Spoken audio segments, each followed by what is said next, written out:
আসসালামু আলাইকুম। উপকূলে এখনো চলছে ঘূর্ণিঝড় রেমালের তাণ্ডব, আর ঘূর্ণিঝড় রেমালের তাণ্ডবে প্রচুর পরিমাণে মাছ কিন্তু বের হয়ে গেছে। আর সেই পুকুরের মাছ কিন্তু জাকি জাল ফেললে এই যে পাওয়া যাচ্ছে রুই মাছ। এই যে দেখেন, জাকি জালে রুই মাছ পাওয়া গেল। কত বড় রুই মাছ দেখেন। তো এর থেকেও কিন্তু বড় মাছ আছে। এই যে দেখেন, এই যে মামার জালেও কি মাছ আসলো, পুঁটি মাছ, চাইনিজ পুঁটি মাছ।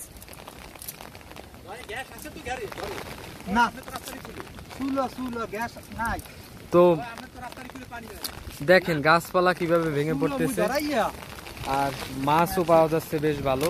তো রাস্তার একদম এই কিনারে সুলিজের পাশে আমরা দাঁড়িয়ে আছি, মাছ ধরা দেখতেছি আর আপনাদেরও দেখানোর চেষ্টা করতেছি, কারণ বাতাসের এতটাই তীব্রতা রাস্তার উপরে দাঁড়ানোটাই মুশকিল। আর দূরে দেখেন একদম পানিতে সবকিছু তলিয়ে একদম প্লাবিত হয়ে গেছে।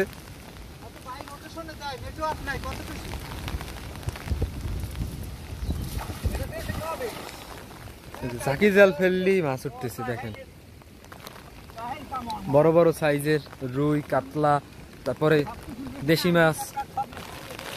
মানুষের পুকুরে যে সকল মাছ চাষ করা হয় সেই মাছগুলোই বেশি পাওয়া যাচ্ছে, কারণ সবার পুকুর যেহেতু ঘূর্ণিঝড়ের প্রভাবে প্লাবিত হয়ে গেছে, সেই কারণে আসলে পুকুরের চাষ করা মাছগুলোই বেশি দেখা যাচ্ছে। হ্যাঁ, এই যে দেখেন পাঙ্গাস মাছ, জাতীয় মাছ পাঙ্গাস এবং পুঁটি মাছ। দেখেন জাতীয় মাছ পাঙ্গাস, এই যে লাভ দিচ্ছে, ওই বড় বড় বড় বড় বড় বড় মাছ দেখছেন। দেখেন কি পরিমাণে মাছ এই যে লাভ দিয়ে এক জায়গা থেকে আরেক জায়গায় যাইতেছে। পাঙ্গাস বলে যায় না বহুত দিয়া, এ ভাই কিনি কম দিয়া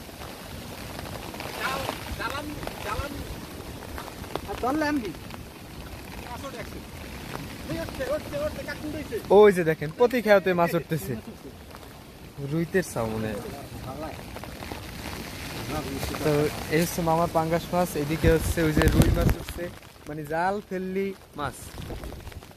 যে রুই মাছ দেখছেন,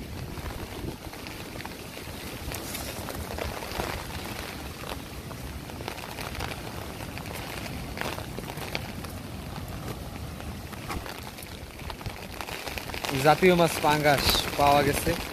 আর এখান থেকে তো মাছ লাভ দিতেছে, মানে মাছ উথাল পাতাল হয়ে গেছে বন্যায়। নতুন পানি পেয়ে মাছও একদম উথাল পাতাল বিভিন্ন জায়গায় লাভ দিতেছে।